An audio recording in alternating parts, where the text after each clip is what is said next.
So Boruto episode 6 has finally launched today, and, you know, it was alright.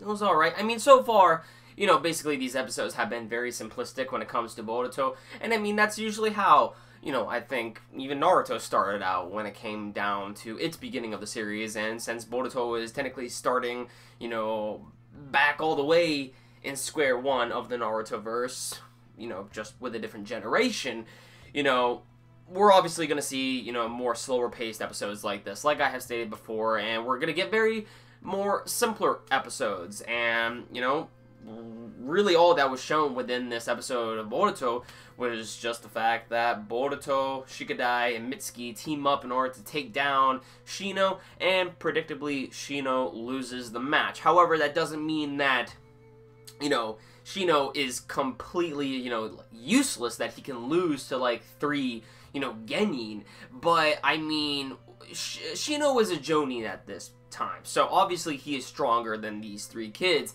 but the thing is, from what I've been hearing, and also I think from what we actually got at the end of this episode, is that Shino wasn't really, you know, going all out, okay? Sure, he was possessed, but it seemed as though the possession jutsu that was taking place within inside his body wasn't tapping into his full-on, you know, chakra, his full-on potential, you know, 100% of his powers. And if he were to do that, I'm pretty sure that Boruto Mitsuki, well, maybe not Mitsuki, actually, because we already know, you know, what kind of, you know, ninja Mitsuki is. But as far as Shikadai and Boruto goes, yeah, they could have died.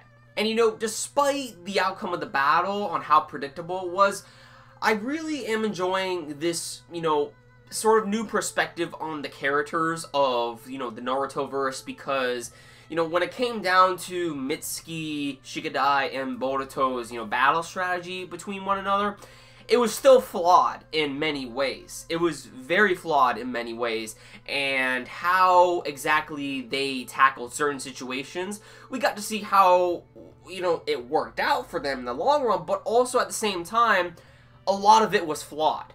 A lot of it was flawed.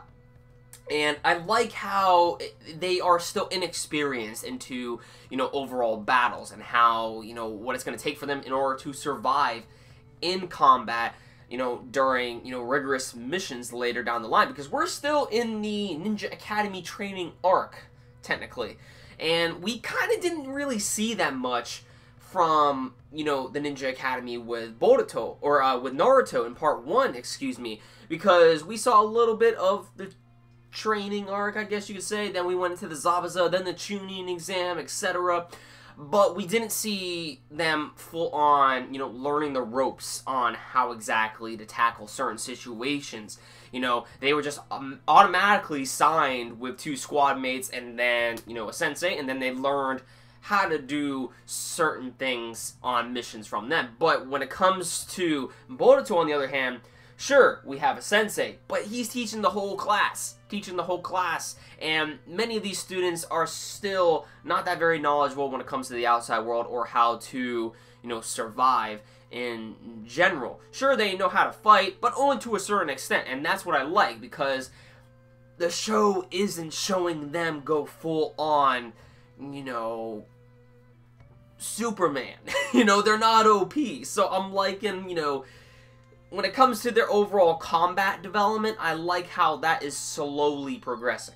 When it came down to the end of this episode, however, I was very surprised because, you know, I honestly, like, for a split second, at the last 5 minutes of the episode, where we see Shino start to collapse, he has no chakra within his body left whatsoever, because he used so much of it because of the possession jutsu that was taking place, was paying a toll on his body, and he was about to go dive right back into the, you know, lake where Boruto and Mitsuki are drowning.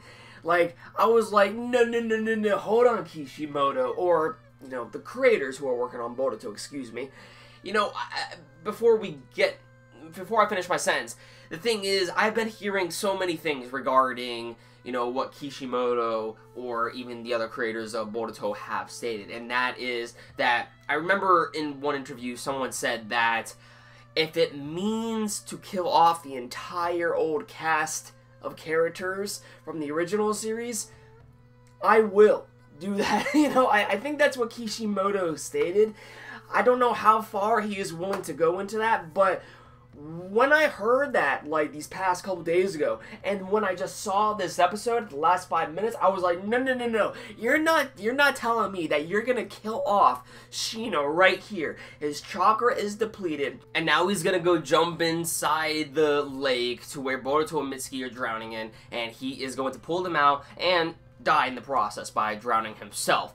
Like, I was like, no, you can't be doing that to me right now. You can't be doing that, because that looks as if you are actually, you know, about to do that to me. Like, I'm like, no. And even worse, it's it's honestly foreboding in a sense that something like this could actually happen with the rest of the old cast of characters, because it almost did happen. Shino did almost die within this episode, whether you want to believe it or not.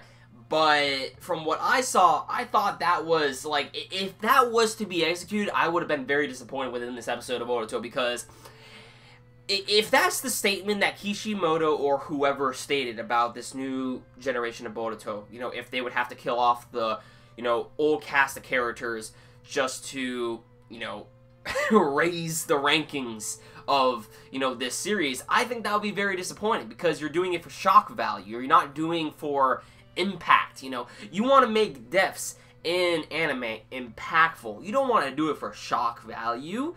You want to build up these characters, make a connection between the viewer or the reader, and then go ahead and kill them off in some way, but not for shock value. Do it to make it impactful for the overall story, to put meaning in it, you know.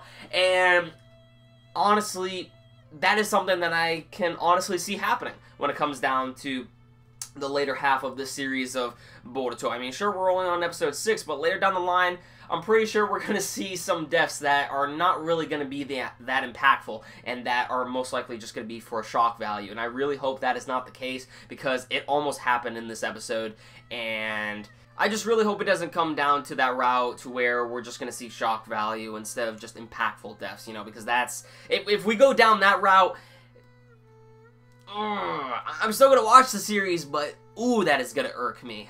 I don't like shows that do that. I don't. That's one of my pet peeves when it comes to anime.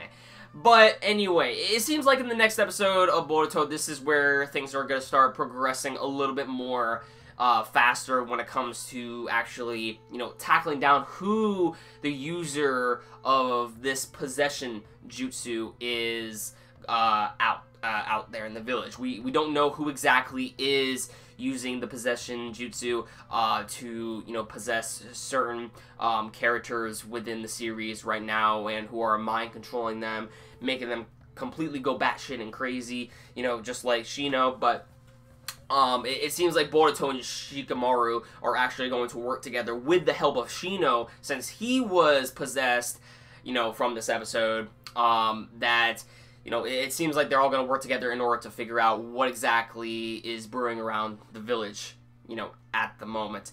And I have an idea on who it is. I think, you know, it could possibly have to do with Orochimaru. Like I said before, I mean, we have Mitsuki here. We already know that Mitsuki is the clone of Orochimaru. I mean, that is kind of obvious. Just, I mean, I don't even have to explain it, because just the jutsus that we saw from Mitsuki, it makes it really obvious, especially the whole grappling maneuvers that Mitsuki was doing, and the other sort of style of jutsus that are not, you know, commonly known in the Hidden Leaf Village. You know, he's a transfer student after all, so he knows different jutsus compared to everyone else. But obviously, you know, more like DNA was taken from those villages and implemented into his character. I mean, it's quite obvious. We'll get the reveal soon, but I'm pretty sure, and I'm also pretty sure that this was actually explained in the manga. I could be completely wrong. But yeah, I'm pretty sure that Orochimaru has something to do with this whole possession jutsu taking place down in the village. It could be completely someone else, though. Who knows? I mean, there is going to be new villains that pop up in the series of Boruto, and somewhere down the line, we're going to get a whole adaptation of the movie of Boruto, which is going to suck, because, I mean, to me, I don't know why would you would do that if you technically made a movie exclusively for the Borutoverse, but something tells me that they're definitely going to adapt the manga chapters, which are completely different from the anime, and they're also going to adapt the movie, you know, into the anime as well. I don't know. We'll see what happens with the Boruto anime. We'll see how exactly it is handled. But definitely next week's episode of Boruto, we're going to find out a little bit more on what is happening with inside the village and who exactly is using this jutsu on various other characters that are making them completely go insane and act erratically. Also, one thing I want to say is that, does anybody care about Sanada at this point? Personally, I don't really care about Sanada anymore, to be honest with you. I know that she is of Uchiha bloodline. I know that she is the daughter of Sasuke and Sakura. But the thing is that, honestly, I want to see Shikadai. I want to see more Shikadai. I want to see Shikadai on this new team. No Sarada. Let's have Shikadai, Mitsuki, and Boruto. Because, you know, from what we saw in this episode, I gotta say, you know, it was quite entertaining to see how they were all interacting with each other. And I like the strategy that they were using. Sure, we haven't seen enough screen time with Sarada to actually see what she is capable of within the anime. But, honestly, I'm liking Shikadai a lot lately. From these, you know, last few episodes, like, I'm actually growing to his character. You know, he's pretty cool. I'm not gonna lie. What about you guys? Let me know your thoughts in the comments down below. Also, I think we're actually getting Chocho within next week's episode as well. So, maybe next week's episode of Boruto, we're going to actually have a few laughs. So, just knowing Chocho's character. But yeah, let me know in the comments down below what you guys thought about this episode. It was a very simple episode, but, I mean, still, it served its purpose. And, I mean, I had a fun time with it, but it was mediocre at best. It was okay. It was okay. Nothing too grandiose yet, but we'll get to that. We'll get to that, definitely, hopefully. Anyways, guys, I'm rambling now. Thank you all for watching. Be sure to give this video a like if you enjoyed it. Let me know your thoughts in the comments down below on what you thought about this overall episode. Who's your favorite character in Boruto right now? And what about you guys? Who do you think is actually the possessor user of what exactly is going down in the village? Who do you think it is? Do you think it's Orochimaru? Do you think it's a brand new villain? Or do you think it's someone who we have already seen in the Naruto-verse? Let me know your thoughts in the comments down below. Thank you all for watching. I'll catch you all in the next one.